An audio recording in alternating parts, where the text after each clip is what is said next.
대구과학대학교 수시 모집이 시작되었습니다. 대구과학대학교 수시 모집 지원했어. 대구과학대학교 수시 모집 지원하세요.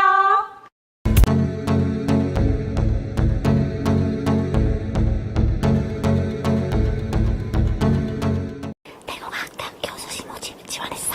대구과학대학교 수시 모집이 시작되었습니다. 대구과학대학교 수시 모집 지원했어. 대구과학대학교 수시 모집 지원하세요.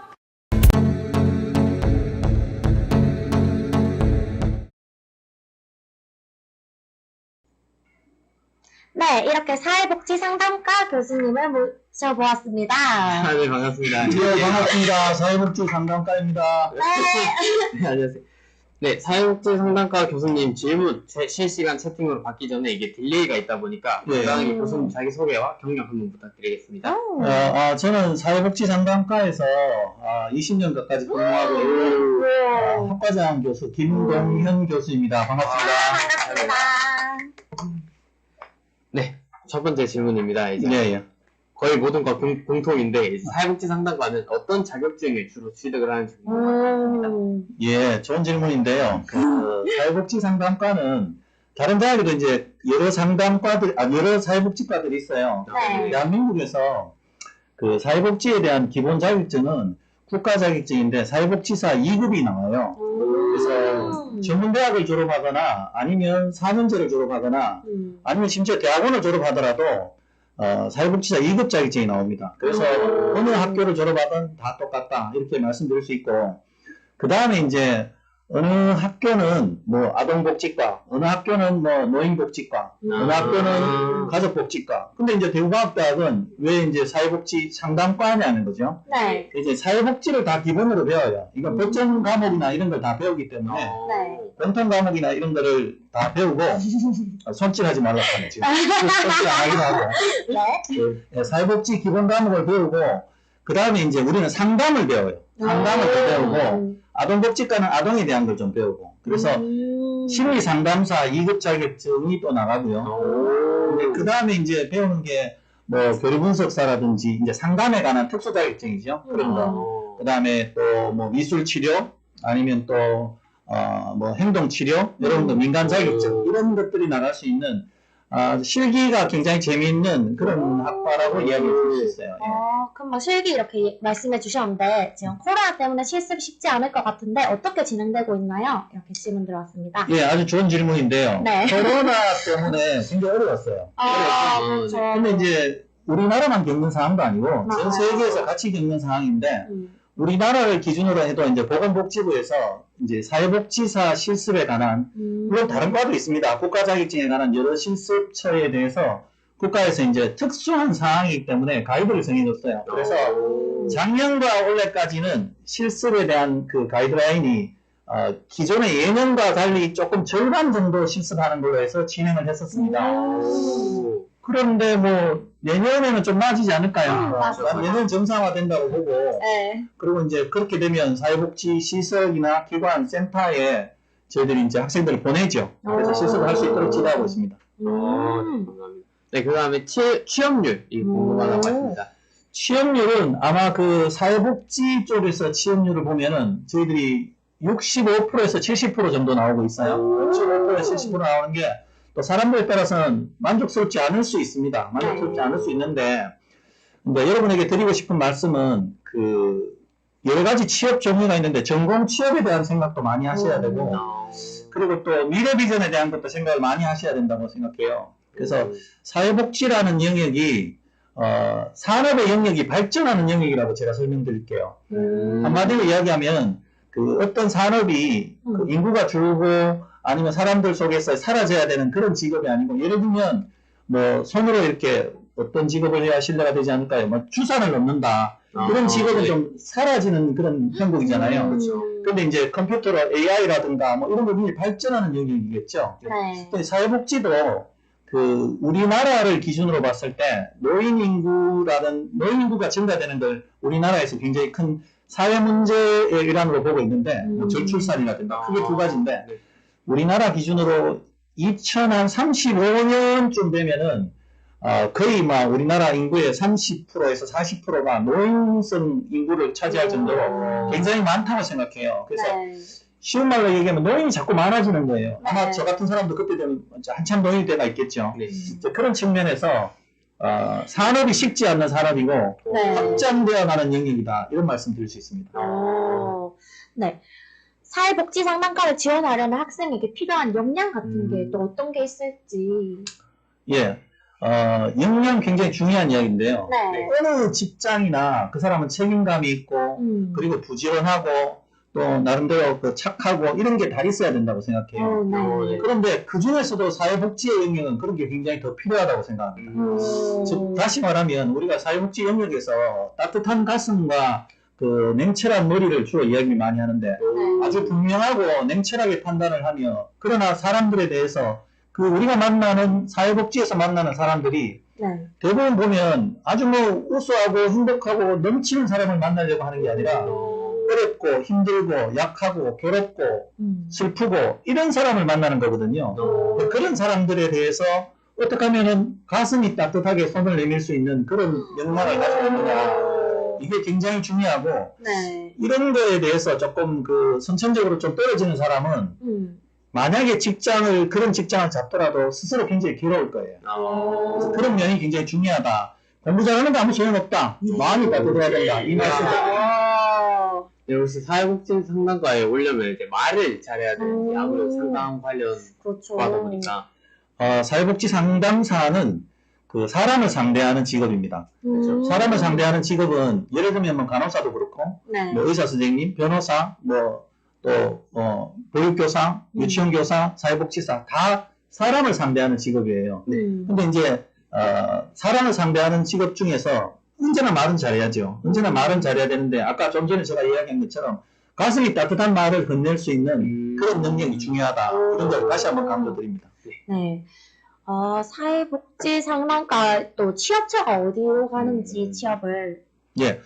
사회복지사로서 근무를 하게 되겠죠. 그러면 이제 주변에 여러분들 이제 길을 다니시다가 요새 이제 무슨 복지관, 무슨 뭐 주간보호센터, 재가노인 복지센터, 네. 장애센터, 네. 그다음에 지역아동센터, 뭐 이런 그 복지시설, 복지센터, 복지관 이런 데 취업을 하고 있고 네. 그런 복지시설센터 기관에는 그 사회복지사로 근무하면 사실은 공무원의 영역과 같습니다. 왜냐하면 사회복지사 시설센터 기관의 사회복지사의 월급은 다 나라나 지방자치단체에서 월급을 줘요.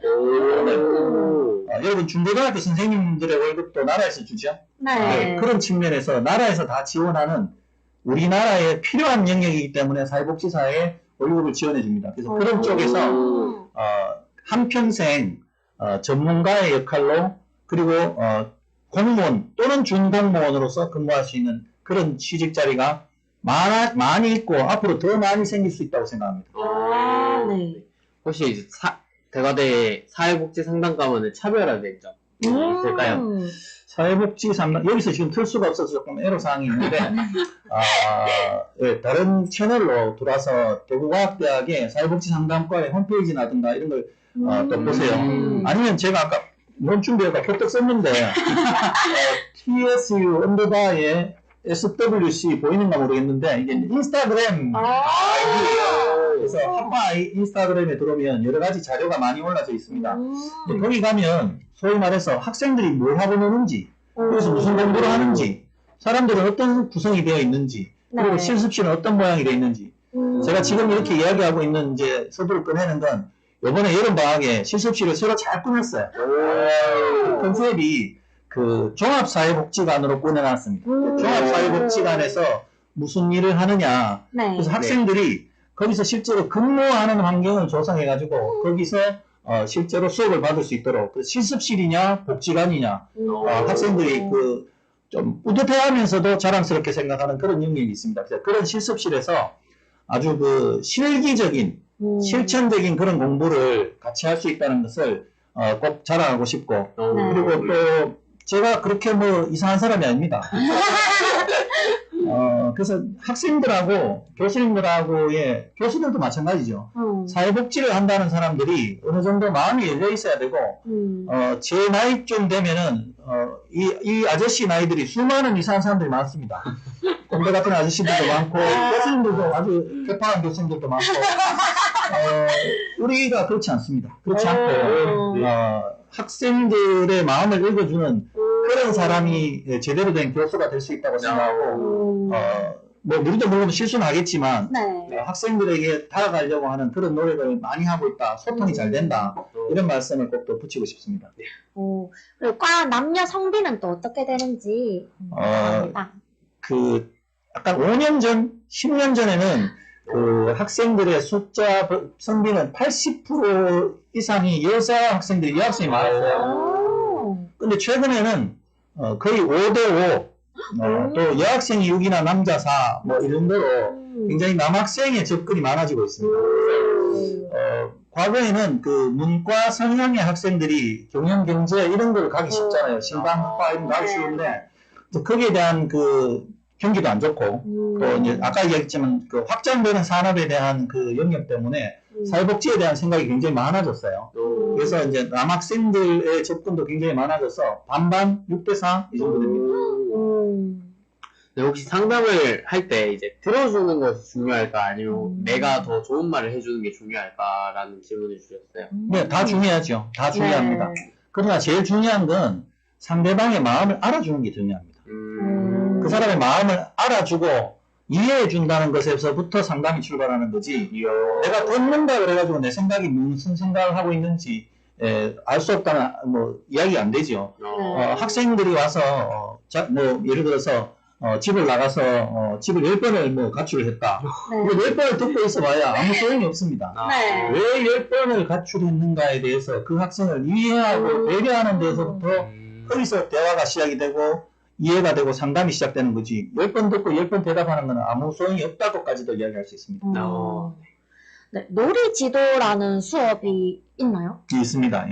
그건 또 어떤 식으로 진행되는지 궁금하다고 합니다. 예, 사회복지사는 사람을 만나는 직업이라고 했습니다. 네. 사람을 만나면 이제 소위 말해서 리더십이 발휘가 필요합니다. 뭐 유치원 교사, 교육교사 다 마찬가지로 아이들 데리고 이렇게 리더십을 발휘하는 선생님 마찬가지고, 그렇죠. 네. 대학 교수도 마찬가지고. 그런데 사회복지사도 우리 용어로 이제 클라이언트라고 그러는데, 이제 그 대상, 할아버지면 할아버지, 청소년, 청소년, 아동, 뭐 여러 영역의 사람들을 데리고 뭔가 복지적인 케어를 해줘야 되는데, 복지적인 케어를 할 때 말만 할 수 없는 거 아닙니까? 그래서 그 사람들이 모여서 자, 여기 모여보세요. 저희 따라하세요. 자, 이렇게 해서 이렇게 한번 생각해 봅시다. 그래서 뭐 식물도 심어보고, 외계 치료라든가, 또 미술도 이렇게 잘라가지고 붙여보고, 기술 치료라든가, 그 사람들의 생각, 그 사람들의 감정, 그 사람들의 환경, 그 사람들의 애로사항, 그걸 읽어주고 알아주고 이해해주기 위해서 그런 과정에서 여러 가지가 하는데, 거기에 놀이도 분명히 우리의 삶에서 굉장히 중요한 소통의 도구가 될 수 있기 때문에 재밌는 놀이를 통해서 서로가 이해하고 소통하는 그런 시간이 될 수 있는 것 같습니다. 그래서 그런 과목이 있어요. 쉽게 말하면 레크레이션의 조금 변형이라고 생각해도 되겠죠. 네, 그러니까 아무래도 이제 또 직업 수명이 좀 많이 좀 길어 보이는 것 같은데, 이제 좀 만학도 분들이 좀 많이 오실까요? 굉장히 특징이 있는데, 우리 학교뿐만이 아니라 대한민국 사회복지계에는 그 만학도 분들이 굉장히 많이 오는 경향이 있습니다. 나이 드신 만학도 분들이 이제 다시 공부를 하라고 생각했을 때, 대학을 졸업하시거나 대학원을 졸업하셨더라도 이제 옛날에 했다면은 다시 내가 이제 55이 되었다, 60이 되었다, 65이 되었다, 뭔가 공부를 더 해서 평생 학습을 이루고 싶은 그런 욕구는 있는데, 어떤 과를 가면 좋긴 좋겠는데 되게 어렵잖아요. 그러니까 이제 그걸 원하지만 갈 수 없는 경우가 많습니다. 근데 이제 사회복지는 아까도 얘기했지만 사람을 알아주는 학과, 이해하는 학과, 배려하는 학과, 소통하는 학과이기 때문에 여기 오시면은 아까 이야기했던 미술치료, 행동치료, 놀이지도, 또 뭐 집단상담, 개인상담 이런 걸 통해서 누군가에 대해서 복지 활동을 하기 위한 사회복지사 되기 이전에 내 삶에 대해서 내가 먼저 생각해보고, 내 어릴 때 내가 경험이 뭐였는가, 나는 어떤 식으로 자라왔는가, 그리고 지금 젊은 학생들도 마찬가지예요. 학교를 멀쩡하게 잘 다니고 있는 것 같아도 사실은 그 안에 내면의 여러 가지 고통이라든가 친구들 간의 문제라든가 심지어 남녀 간의 문제까지 포함해가지고 여러 가지 삶에 있어서의 어려움과 애로사항이 많은 것이 현대인의 삶입니다. 이제 그 삶을 읽어주고 알아주고 이해해주기 위한 그런 직업들이 계속 필요한데 그 직업의 중심에 사회복지사가 서 있다고 할 수 있습니다. 네, 그러면 사회복지 상담과잖아요. 예. 그러면 저희 이 과 학생들은 서로 이렇게 상담을 해주면서 이렇게 지내는지.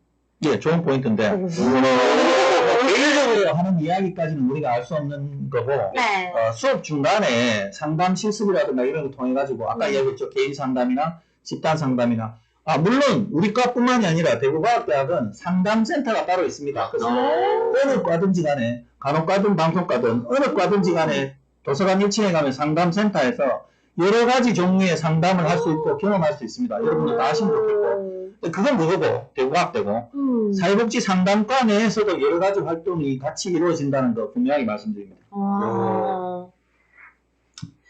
네, 이제 실습을 할 때 상담 실습 이런 걸 하게 되면은 혹시 막 다른 과 학생을 구하기도 하고 살짝 그런지 궁금합니다. 대학생 수준에서 다른 어려운 사람을 구하고 이런 일을 하긴 어렵습니다. 다른 사람의 그냥 개인적인 이야기는 할 수 있어도 그것이 전문적으로 복지 활동으로 이어진다면 틀림없이 그런 걸 이야기하는 사람은 제법 큰 애로사항이나 어려움을 겪고 있을 텐데 그런 경우는 우리가 이제 다른 기관이나 우리 학교 상담센터나 아니면 교수님들의 특별한 활동을 통해서 따로 지도를 해야 되지 대학생 차원에서 맨투맨으로 그렇게 하기는 조금은 쉽지 않다. 그 말씀드립니다. 아직은 조금 부족해가지고 더 많이 배워야 됩니다. 네, 채팅에 사회복지사 말고는 또 어떤 일을 할 수 있는가 궁금하다고 합니다. 사회복지사를 하면 좋겠는데 안 한다면 사회복 안 해도 됩니다. 대학 저희에서 그걸 다 하는 건 아닙니다. 아까도 얘기했지만 그 리더가 되는 준비라고 생각하시면 될 것 같아요. 사람에 대한 생각을 알아주고 읽어주고 이해하고 그럼을 통해서 어디에 가서 이제 회사를 통하거나 아니면 어떤 조직에 가거나 여기서 일을 하게 될 때 훨씬 더 많은 역량을 길러서 갈 수 있다고 생각합니다. 여기 누군가 해놨네. 마음을 알아주고 이해하는 것. 이게 중요하다. 이수연님, 예. 칭찬. 네, 사회복지 상담과랑 이제 사회복지과 이렇게 좀 명칭이 또 다른 그런 게 있는데 또 다른 점이 좀 많이 있을까요? 예, 아까 모두에 제가 잠깐 설명을 드렸는데 각 대학마다 여러 종류의 사회복지과가 있습니다. 아동복지, 노인복지, 여성복지, 사회복지, 상담. 그러니까 사회복지에 대한 거는 우리 마음대로 배우고 가르치는 게 아니라 법으로 정해져 있습니다. 그 배우는 과목과 학점이라든가 이런 게 시수가 다 정해져 있거든요. 그래서 학교마다 그걸 다 배우기 때문에 전문대학을 졸업하건 4년제를 졸업하건 대학원을 졸업하건 다 사회복지사 2급을 주는 겁니다. 요걸 배우면 2급 준다. 그거를 배우고 그 외에 우리는 상담에 대한 걸 더 배운다. 예, 그렇습니다. 네, 사회복지 상담가잖아요. 그럼 대학원에 진학하면 또 어떤 걸 더 배우는지. 예, 사회복지 상담과는 3분의 2가 사회복지, 3분의 1이 상담을 공부하고 있습니다. 그런데 대학원에 가려고 그러면 일단 편입부터 해야 되겠죠. 3학년 편입을 해서 3, 4학년을 다 다녀야 되고 대학원을 가야 되는데 사회복지 쪽으로 대학원을 하셔도 되고 상담 쪽으로 대학원을 하셔도 되고 그래서 그 본인의 성향에 따라서 우리 지금 편입하는 학생들이 그런 것 같아요. 상담 계통으로 편입을 해가지고 그 상담과를 졸업해서 우리 학교의 상담센터에 직원이 되신 분도 있습니다. 대구학대학에 상담 전공이 있고 그 다음에 사회복지는 또 사회복지 전공이 있고 하니까 본인의 성향 따라서 이렇게 나누어서 선택하면 될 것 같아요. 네, 혹시 이제 상담 쪽이면 이제 저희가 이제 초등학교, 중학교, 고등학교 올라오면서 이제 학교마다 위클래스라는 또 다른 학생들 상담해주는 그런 것도 있잖아요. 혹시 그쪽으로도 취업 나가기도 하나요? 위클래스에 지금 취업이 나가지는 않는데 근데 우리나라의 상담의 영역이 지금 좋은 질문인데 여러 영역이 새로 생겨나고 있는 거예요. 여러 영역이 학교에도 상담사가 필요하고 사회복지사 상담사가 필요하고 또 심지어 교정복지사라 그래가지고 그 감옥에도 이렇게 그 상담사가 필요하고 모든 영역마다 그런 사회복지 상담의 영역이 필요로 하고 있습니다. 그래서 대구시에서 몇 년 전까지 해서 이제 주로 시범 사업으로 했는데 학교 사회복지사 제도를 만들어가지고 그걸 시행했던 적이 있어요. 지금 조금 아직은 이제 시범 사업이라 가지고 제대로 된 사업이 되기가 아직 좀 전인 것 같은데 네. 어쨌든 이런 과정을 통해서 시범 사업을 통해서 제대로 된 사업으로 확장돼 가는 영역이 있고 위클래스 같은 그런 영역에도 사회복지 상담이 같이 조인해서 할 수 있다고 생각합니다. 네, 벌써 또 이렇게 마무리할 시간이 다가왔는데요. 아, 네. 이제 입시 준비하시는 분들에게 이제 응원의 한마디 부탁드리겠습니다.